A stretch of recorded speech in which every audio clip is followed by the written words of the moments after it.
सीमत जुर्अतो हिम्मत का है इजहार, सीधी बात रिवायात सहाफत का अलंबरदार, सीधी बात। नाज़रीन गिरामी, अस्सलामु अलैकुम रहमतुल्लाहि व बरकातुहू। सीधी बात के ताज़ा तरीन प्राइम टाइम में आप लोगों का इस्तकबाल है। नाज़रीन गिरामी, मैं अंसार अजीज़ नदवी इस वक्त आप लोगों के सामने कुछ अहम तरीन ख़बरें, कुछ वायरल वीडियोस और कुछ तनकीदी तज़किये लेकर के हाजिर हुआ हूँ। नाज़रीन गिरामी, तमहीदी तफसीलात में गए बग़ैर आप लोगों को इत्तला कर दूं कि हमारा जो काम रमज़ान किट्स के तकसीम करने का सिलसिला जारी है। मुख्तलिफ़ बस्तियों से तस्वीर आती रहती हैं, आपकी अमानतें जहां पहुंचाई जा रही हैं बड़े पैमाने पर, लिहाजा आज के मॉर्निंग प्राइम टाइम में भी इसकी तफसीलात रखी गई। मज़ीद बस्तियों में पहुंचना है, पहुंचा जा रहा है, तकसीम आवरी का काम जारी है। वहाँ से भी जब आएंगी सारी तफसीलात आपके सामने पेश की जाएंगी। जिन लोगों ने अभी तक इसमें हिस्सा नहीं लिया है, नीचे व्हाट्सएप का नंबर दिया जा रहा है, उस पर व्हाट्सएप करें, आपको वहाँ पर तफसीलात मिल जाएंगी। अभी बहुत सारी बस्तियों में जाना बाकी है जो ज़रूरतमंद हैं। बहरकैफ, आइए नाज़रीन गिरामी ख़बरों की जानिब बढ़ते हैं और सबसे पहले ज्ञानवापी मस्जिद के सिलसिले में बात कर लेते हैं कि ज्ञानवापी मस्जिद इहाते में मुसलमानों को वज़ू करना फ़िलहाल ममनू है, लेकिन ऐसा लगता है कि जल्द ही इस सिलसिले में इजाज़त मिल सकती है। दरअसल वाराणसी के ज्ञानवापी मस्जिद मामले में सुप्रीम कोर्ट ने 14 अप्रैल को समाअत करने का इरादा जाहिर किया है। अदालत ने कहा कि वो मुस्लिम फरीक को मस्जिद इहाते में वज़ू की इजाज़त से मुतालिक अर्जी दाखिल करने की इजाज़त देगा। एक मीडिया रिपोर्ट के मुताबिक अदालत उज़्मा से मुतालबा किया गया है कि ज्ञानवापी मस्जिद के जो इलाके बंद हैं उन्हें रमज़ान के मौके पर खोल दिया जाए। इस पर सुप्रीम कोर्ट ने कहा कि अर्जी दाखिल करने के बाद 10 अप्रैल को इसका तस्करा करें, फिर 14 अप्रैल को समाअत होगी। एडवोकेट हुज़ैफा अहमदी ने इस ताल्लुक से कहा कि मामले पर जल्द समाअत होनी चाहिए क्योंकि रमज़ान का महीना चल रहा है और वज़ू वाले इलाके को सील कर दिया गया है। उम्मीद जाहिर की जा रही है कि अब जल्द ही इस सिलसिले में अर्जी दाखिल करेंगे तो इस सिलसिले में जो है फैसला आ सकता है। ये बात आज की खबर में सामने आ रही है। नाज़रीन गिरामी, किस तरह से जालिम इसराइल एक के बाद एक फैसले लेकर के मुसलमानों को नमाज से रोक रहा है, उसकी एक ताज़ा मिसाल आई है कि इस वक्त मस्जिद अक्सा में 40 साल से कम उम्र अफराद के दाखिले पर पाबंदी आयद कर दी गई है। जी हाँ नाज़रीन गिरामी, जुमेरात नमाज फजर के वक्त से अल-कुद्स के कदीमी शहर की हुदूद में इसराइली पुलिस की भारी नफरी तैनात है। पुलिस 40 बरस से कम उम्र के नमाजियों को नमाज अदा करने से रोक रही है। एक रिपोर्ट के मुताबिक काबिज जालिम दहशतगर्द इसराइल फौज ने बुध की रात मुसलसल तीसरे रोज़ मस्जिद अक्सा पर धावा बोलकर नमाजियों को ताकत के जरिए बेदखल करने की वहशियाना कार्रवाई की, जिसमें मजीद मुतादिद नमाजी जख्मी और गिरफ्तार कर लिए गए। यरूशलेम के ज़राए ने इत्तला दी है कि दर्जनों काबिज जालिम दहशतगर्द हैवानी किस्म के ये फौजी और उनकी भारी हथियारों से लेस होकर मस्जिद अक्सा पर हमला करके नमाजियों को अलकबली जाए नमाज से बाहर निकाल दिया। इस मौके पर दहशतगर्द फौज ने मस्जिद अक्सा में एतिकाफ करने वाले रोज़ेदारों पर चढ़ाई कर दी और उन पर आंसू गैस दागे गए। मकामी ज़राए ने बताया कि काबिज फौज और पुलिस ने मस्जिद अलकबली का मुहासरा करके वहाँ पर नमाजियों को दाखिले से रोक दिया। बहरकैफ नाज़रीन गिरामी, हर दिन यहाँ पर जुल्म सितम जारी है।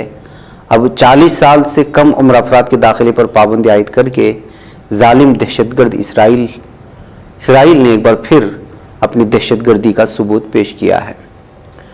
नाज़रीन गिरामी, मुसलमानों के खिलाफ बकवास करने वाला, नफरत फैलाने वाला अपनी यूट्यूब चैनल के जरिए से मनीष कश्यप नई सियासी तारीख रस्म करने, अपनी पहचान बनाने, फिरकावारियत खत्म करने और कौमी इत्तेहाद पैदा करने के लिए हमारी पार्टी से हाथ मिलाइए और मेंबर बनिए। स्क्रीन पर दिए जा रहे नंबर्स पर मिस कॉल दें। और तमिलनाडु हुकूमत को बदनाम करने की जिसने कोशिश की थी उस पर अब NSA लगा है। जी हाँ नाज़रीन गिरामी, बिहार की यूट्यूबर मनीष कश्यप की मुश्किलात कम होने का नाम नहीं ले रही। बिहार के बाद अब तमिलनाडु में मनीष कश्यप के खिलाफ बड़ी कार्रवाई की गई। मनीष के खिलाफ NSA यानी नेशनल सिक्योरिटी एक्ट के तहत मुकदमा दर्ज किया गया। आपको बता दें कि मनीष कश्यप पर तमिलनाडु में बिहारी मजदूरों की मुबैना पिटाई का फर्जी वीडियो पोस्ट करने का इल्जाम है। तमिलनाडु की मदुराई अदालत ने मनीष को 14 दिन की अदालती हिरासत में भेज दिया है। और आपको ये भी बता दें कि गुज़िश्ता हफ्ते तमिलनाडु पुलिस की टीम अदालत से प्रोडक्शन वारंट लेने के बाद मनीष को पटना से ले गई थी। मनीष को तमिलनाडु की मदुराई अदालत में पेश करने के बाद पुलिस ने 3 दिन का रिमांड हासिल किया, जिसमें उससे पूछगछ की गई, जिसके बाद उनकी अदालती हिरासत में तोसी कर दी गई। दूसरी जानिब यूट्यूबर मनीष कश्यप ने राहत के लिए सुप्रीम कोर्ट से रुजू किया। मनीष ने सुप्रीम कोर्ट में दरखास्त दायर की है, जिसमें मुख्तलिफ रियासतों में दर्ज FIR को एक साथ जमा करने के लिए अबूरी जमानत की दरखास्त की गई है। नाज़रीन गिरामी, इधर केरला में एक एक्सप्रेस ट्रेन में आतिशज़दगी के वाक़े के पीछे दहशतगर्दी के जाविये से मुतालिक जारी तहक़ीक़ात में एक बड़ा खुलासा हुआ है।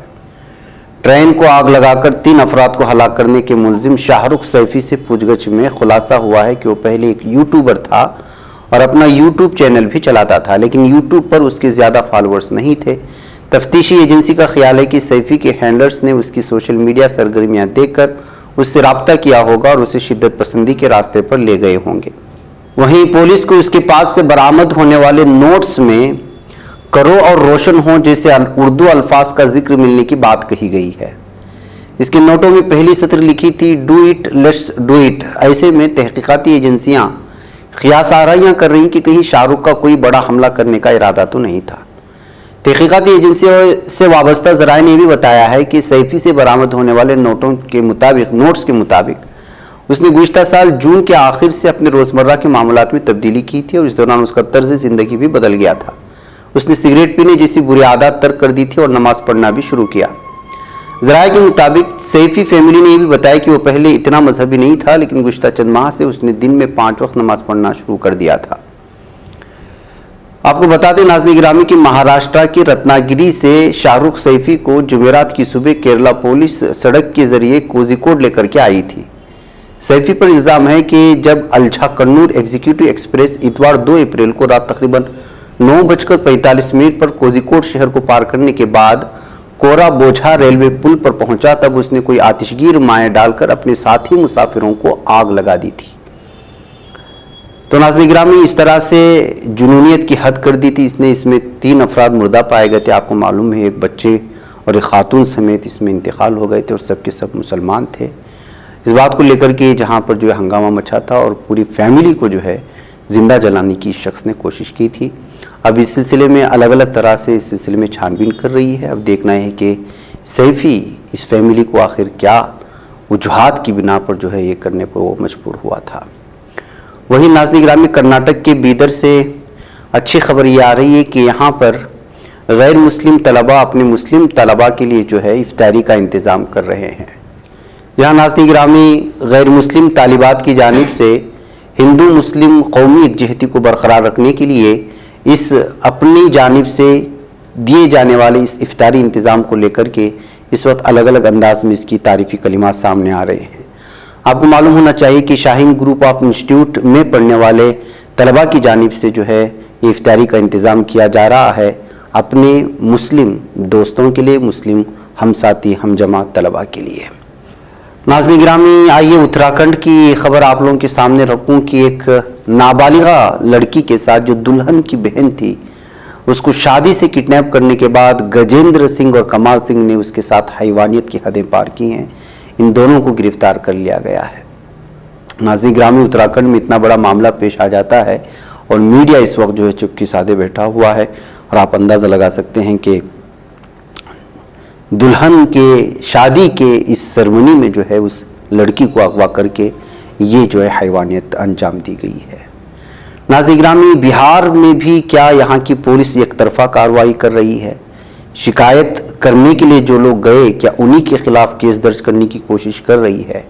एक वीडियो इस वक्त सामने आई है। फयाज और उनके साथी जो कि दरगाह से वाबस्ता हैं, वो पुलिस थाने गए ताकि दरगाह में जो आग लगाई जा रही है हिंदुत्व शिद्दत पसंदों की जानिब से, उसको रोका जा सके और उसकी शिकायत की जा सके। फिर उसके बाद वो अपने बड़े भाई मेराज के साथ मिल गया और उसी रात में पुलिस आकर के फैयाज और मेराज और उनके 13 साला बेटे रेहान को गिरफ्तार करके ले गई। जिन लोगों ने दरगाह में आग लगाने की शिकायत करने के लिए पुलिस के पास गए, शिकायत की और कहा कि दरगाह में आग लगाई जा रही है हिंदुत्व शिद्दत पसंदों की जानिब से, और पुलिस क्या कर रही है बिहार की, वो सिर्फ फैयाज को, मेराज को, उनके 13 साले बेटे रेहान को ही गिरफ्तार करके ले गई। अब आप इंसाफ का तकाजा किससे करेंगे? नाज़रीन गिरामी, इधर यूपी में बच्चों की निसाबी कुतुब से मुगलिया तारीख को हज़्फ करने के ऐलान के बाद अब आसाम से बीजेपी भारतीय जनता पार्टी के लीडर ने ताजमहल को मुनहदिम करने की अपील कर दी है। रुकने असेंबली रूप ज्योति कर्मी ने कहा है कि ताजमहल मोहब्बत की अलामत नहीं, और मैं वज़ीर आज़म मोदी से अपील करता हूं कि उसे फौरी तौर पर मुनहदिम करा दें। बीजेपी रुकने असेंबली ने सिर्फ ताजमहल को ही नहीं बल्कि दिल्ली की कुतुब मीनार को भी मुनहदिम करने का मुतालबा किया है। ताजमहल पर बात करते हुए रूप ज्योति ने कहा, इस बात की तहकीकात होनी चाहिए कि आया मुगल बादशाह शाहजहां अपनी अहलिया मुमताज़ से हकीकी तौर पर मोहब्बत करते थे। अगर वो मोहब्बत करते थे तो उन्होंने मुमताज़ महल की वफ़ात के बाद मज़ीद 3 शादियां क्यों की थी? उन्होंने ये भी कहा कि मुगल 1526 में हिंदुस्तान आए और उसके बाद शाहजहां ने 1632 में ताजमहल तामीर कराया। तो सवाल पैदा होता है कि इसकी तामीर के लिए दौलत कहाँ से आई? रूप ज्योति ने कहा कि ताजमहल की तामीर में दौलत हमारी यानी हिंदुस्तानियों की सरफ हुई, और फिर उसमें शाहजहां का क्या किरदार है? बीजेपी रुकने असेंबली ने यह भी कहा कि मैं वज़ीर आज़म नरेंद्र मोदी से अपील करता हूं कि ताजमहल और कुतुब मीनार को मुनादिम करा दें।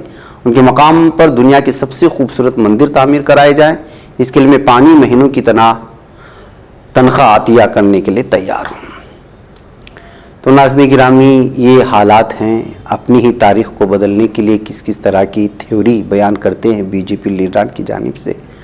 अब तो ये सब जो है भारत में तारीख के लिए मजाक बन चुके हैं और उनकी बातों को कोई संजीदगी से लेता भी नहीं है। हाँ, अलबत्ता चूँकि मीडिया के लिए इसी तरह के बयानात जो है वो व्यूवर्स को बढ़ाने का ज़रिया बनते हैं और उससे उनकी कमाई होती है, तो इस तरह के बयानात को अलग अलग अंदाज में पेश करने की कोशिश होती है। आइए नाज़रीन गिरामी, चलते चलते मशहूर हिंदुस्तान के यूट्यूबर के इस्लाम कबूल करने की खबर आप लोगों के सामने रखते हुए इजाज़त लूँगा कि यूट्यूबर पेरम सिंह ने इस्लाम कबूल कर लिया है। पेरम सिंह ने वीडियो खुद जारी करते हुए इस बात को कबूला है। उन्होंने कहा कि मैं हर दिन 5 बार नमाज पढ़ता हूँ, रमज़ान के रोज़े रख रहा हूँ। उन्होंने इस्लाम को मजहब की नहीं बल्कि ज़िंदगी गुजारने का एक तरीक़ा भी करार दिया है। सोशल मीडिया और यूट्यूब पर असरअंदाज परमजोत सिंह ने कबूल इस्लाम का एतराफ़ किया। उन्होंने खुद वीडियो बनाकर इस बात का बच पाता है कोई सहाफ़ी की निगाहों से, मिलाता है ये लोगों को मोहब्बत की पनाहों से। करम और दर्द मंदी का है एक संसार, सीधी बात अज़ीमत जुर्अतो हिम्मत का है इज़हार, सीधी बात अज़ीमत जुर्अतो हिम्मत का है इज़हार, सीधी बात। ये चैनल हक निगर बनकर कुचल देता है फितनों को।